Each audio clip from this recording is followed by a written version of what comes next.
Olá, pessoal. Bom dia. Vamos trazer aqui mais uma aula, né? Uma videoaula aqui para a turma que está remota, né? Vocês estão remotos durante o período da manhã e a gente está enviando as atividades. Faz uma parte em sala durante o horário da tarde, o turno da tarde, e estou mandando aqui a correção da atividade que já foi aplicada em sala, né? Na segunda-feira, muitos alunos faltaram à aula, então quem não tiver essa atividade ainda é só pegar uma, eu enviei no grupo as páginas e as questões que devem ser copiadas e resolvidas. E agora vou fazer a correção. Como fiz na aula passada, eu estou aqui com a página do livro de vocês na web, em HTML, né? Aí estou projetando aqui na aula para a gente fazer a correção. Aí inicialmente tem essa imagem aqui, né? Ela vai estar durante essa imagem aqui maior vai estar agora, mas durante todo o texto essa imagenzinha aqui menor vai ficar porque vamos trabalhar todas as questões baseado com essa imagem aí, né? Com essa campanha publicitária. Então eu vou deixar aqui porque eu vou passando a do livro mesmo vai sumir, vai desaparecer, mas eu deixar essa imagenzinha aqui menor para a gente é, trabalhar, né, a questão aí as questões que estão sendo trabalhadas são todas tiradas do texto dessa campanha. Inicialmente a gente vai aqui a primeira questão, diz assim, ó, observe os créditos nos cantos direitos e esquerda inferior do texto e releia a parte verbal. Os créditos vou mostrar aqui, tá aqui, ó, esse é infância livre de consumismo. Crédito é a informação de onde foi postado, de quem criou, enfim. Aqui tem uma página do Facebook, né, Infância Livre de Consumismo, e a outra tem Infância Livre de Consumismo, né, tem é, dois créditos aí. Deve ser algum movimento, alguma coisa desse tipo, né? Aí tem aqui, ó. No Dia das Crianças, o texto, né, a parte verbal. No Dia das Crianças, não exagere nos presentes. Lembre-se, a alegria de um brinquedo novo dura praticamente o tempo que você leva para ler esse texto. Vamos aí às questões. Letra A. Deduza que tipo de campanha esse texto faz parte. De acordo com os créditos que nós lemos aqui, ó, tanto na parte esquerda quanto na parte direita inferior, né? Ele trata de quê? De uma campanha contra o consumismo. Não sei se vocês estão lembrados, a gente está trabalhando essa unidade que é falando do consumismo. Consumismo e principalmente aí também na questão do consumismo na infância, né? Então, esse texto, essa campanha faz parte de um texto contra o consumismo, né? De uma campanha contra o consumismo na infância. Tá aí, tá digitado, né? Tá aí a resposta já está em vermelho, mas aí estou lendo aqui também e explicando, né, as respostas. B. Levante hipótese. A quem ele se dirige? Aliás, a quem ele se dirige? Estou aqui em dificuldade porque eu estou sem um óculos e a tela que eu leio fica aqui um pouquinho de lado e fica distante. Mas aí, quem se dirige, né? Como se trata de campanha contra o consumismo na infância, provavelmente a todos os cidadãos que são responsáveis por criança ou convivem com elas, né? A gente poderia dizer pai, mãe, tudo bem, entra também, né? Pais e mães, eles sabem que são responsáveis por crianças, mas tem outras pessoas que convivem com crianças que necessariamente não são os pais e as mães, né? Tem crianças que não vivem com o pai ou com a mãe, vivem com avós, vivem com outros parentes, enfim, com outras pessoas. Então, essa campanha se dirige a essas pessoas que são responsáveis por criança ou que convivem com ela, né? Essa campanha contra o consumismo na infância. Letra C. Qual é a finalidade do texto principal? O texto principal é essa parte aqui, maior, né? Essa parte destacada. Que eu estou passando aqui o mouse e acho que vocês devem, não sei se estão vendo, né? Não sei se está vendo o mouse, mas é a parte vermelha que está maior. Então, ó, o texto tem a finalidade de alertar as pessoas sobre o prejuízo para a infância do consumo em excesso e também pretende estimular ou estimulá-las, né, a comprar menos no Dia das Crianças. Aí está falando da campanha que trata do consumismo, né, que pretende aí, como é que diz aí, contra o consumismo. Então, consumir é comprar muito, né? comprar desnecessariamente. E além de alertar sobre os danos ou os prejuízos que podem causar para a infância, né? Em excesso, claro, o consumo é excesso, não é consumo mesmo se você comprar demais. E também estimular as pessoas a comprar menos, ou os pais, os responsáveis por essas crianças. Letra D. A que gênero textual ele pertence? Como ele foi vinculado? Eu já até falei, né? Gênero propaganda, pertence ao gênero propaganda. E pode ter sido vinculado o quê? Na forma de cartaz impresso e também em ambientes digitais. Propagandas, hoje a gente tem propagandas em vários formatos, né?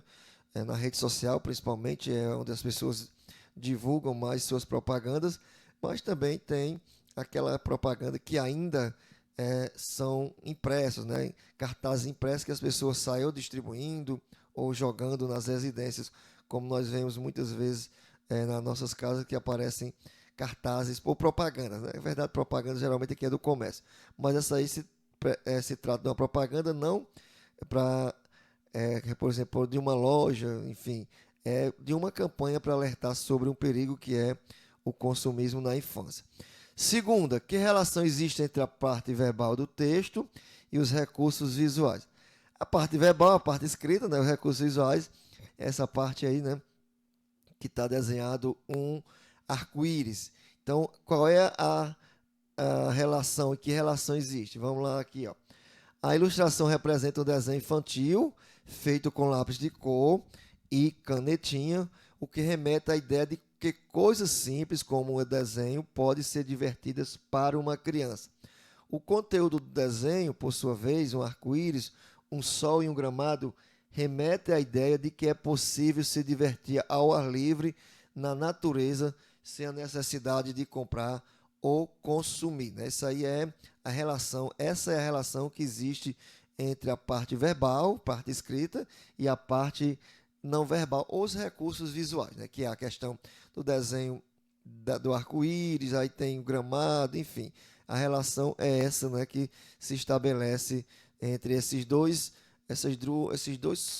linguagens, né, que é a linguagem visual e a linguagem verbal, ou linguagem verbal e linguagem não verbal. Terceira, no texto em estudo, encontramos as frases e expressões com termos antecedidos de preposição. Releia algumas delas, né? Aí tem aí, ó, não exagere nos presentes. Eu dizia aqui qual é a preposição, não sei se vai conseguir destacar, ó. A preposição é nos, é uma contração de em mais os. A gente forma a preposição, aliás, a contração nos, mas que a gente também classifica como preposição. Frase 2. A alegria de um brinquedo novo. Aí a preposição é o de, que também é uma contração. De, não, aliás, não, preposição, perdão. É de, não é só o de, é preposição. E o outro tira o foco do consumismo. Aqui sim é uma contração, que é a junção de mais ó. Então, todas essas aqui, o nos, o de e o do, são preposições, né? Então, vamos ver aí as perguntas. A que palavra se liga cada um desses termos? Aí, o do, né, se refere a exagere. O do não, o nos se refere a exagere. O de se refere à alegria e do se refere ao termo foco, ou seja, ao termo mencionado anteriormente. São as palavras que vêm anteriormente. Então, tá aí, né? Tô falando muito mais, era para falar o menos possível, porque senão o vídeo vai ficar muito longo. B. Quais dos termos em destaque se ligam ao nome? Ao nomes, né? Nomes a gente já viu que pode ser adjetivo, substantivo ou advérbio. E qual se liga a um verbo? Os termos de um brinquedo novo do consumismo se ligam aos nomes. E os termos nos presentes se ligam a um verbo. Vamos ver aqui, voltar aqui, né? Se dá para ver, ó. Deu presente, ó. Exagerar é um verbo. Exagere é do verbo exagerar. Alegria e foco são nomes, né? Por isso eles se ligam de um brinquedo novo e do consumismo se ligam a nomes e nos presentes se ligam ao verbo. Qual é a função sintática do termo que se liga ao verbo? Objeto indireto. Como o objeto ele pode ser direto ou indireto, Mas nesse caso, como tem o auxílio de uma preposição, a gente vai chamar o complemento do verbo de objeto indireto. Qual é a função sintática dos outros dois termos? Como se liga ao nome, a gente vai chamar de complemento nominal. Lembrando, complemento nominal que também apresenta a preposição.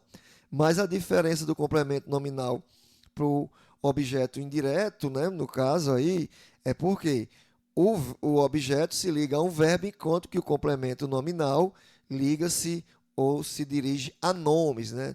Então, por isso que a gente chama de complemento nominal e não de objeto indireto. Vamos continuando aí, né? Vou passar aqui a página, porque lá embaixo tem mais alguma.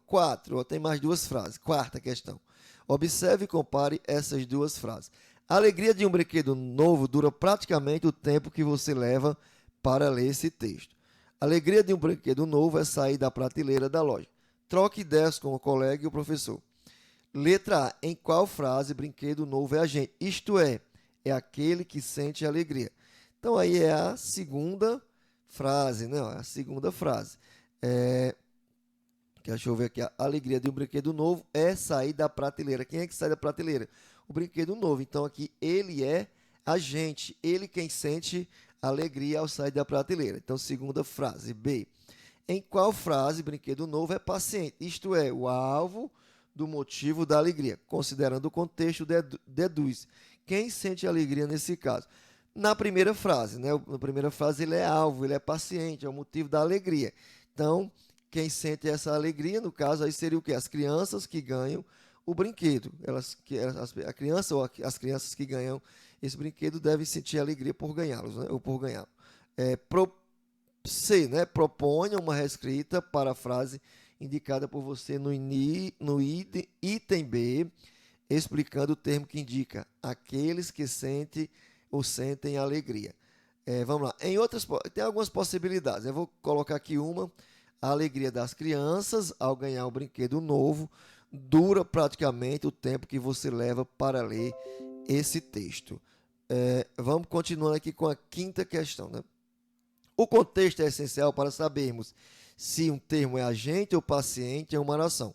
Quando o termo é agente, ele desempenha a função de adjunto adnominal, ou seja, quando ele pratica a ação, ele é adjunto adnominal. Quando o termo é paciente e que ele recebe a ação, ele desempenha a função sintática de complemento nominal. Aí, a alegria do brinquedo novo durou pouco. Imagina a situação do brinquedo novo, que o termo do brinquedo novo seja adjunto adnominal. Isto é, que o brinquedo novo seja agente, aquele que sente alegria. Aí como é que a gente poderia colocar? O brinquedo novo sentiu-se alegre ao ser comprado, mas ao chegar em casa, a criança que o comprou o quebrou e ele ficou triste. Situação B, né? Imagina a situação que o termo do brinquedo novo seja complemento nominal. Isto é, que o brinquedo novo seja paciente, alvo do motivo da alegria. Vamos ver aí, né? Deixa eu ver aqui a frase aqui. Mencionando. Vamos ver aqui, ó. É possível retomar o contexto da propaganda estudo que menciona o fato de ser comum as crianças ficarem felizes ao ganhar um brinquedo novo no Dia das Crianças, mas que rapidamente perde o interesse por ele. Então aqui, pessoal, é essa a correção da atividade. Tem aí, estou mandando em vídeo, né, claro, mas aí vocês podem pausar e tá dando print não, printando a tela também, né? E também dando zoom na tela, bota o celular na horizontal que vai ser melhor para visualizar. É só isso e espero que todos aí copiem e resolvam para depois a gente dar o visto na atividade. Tchau, até a próxima aula.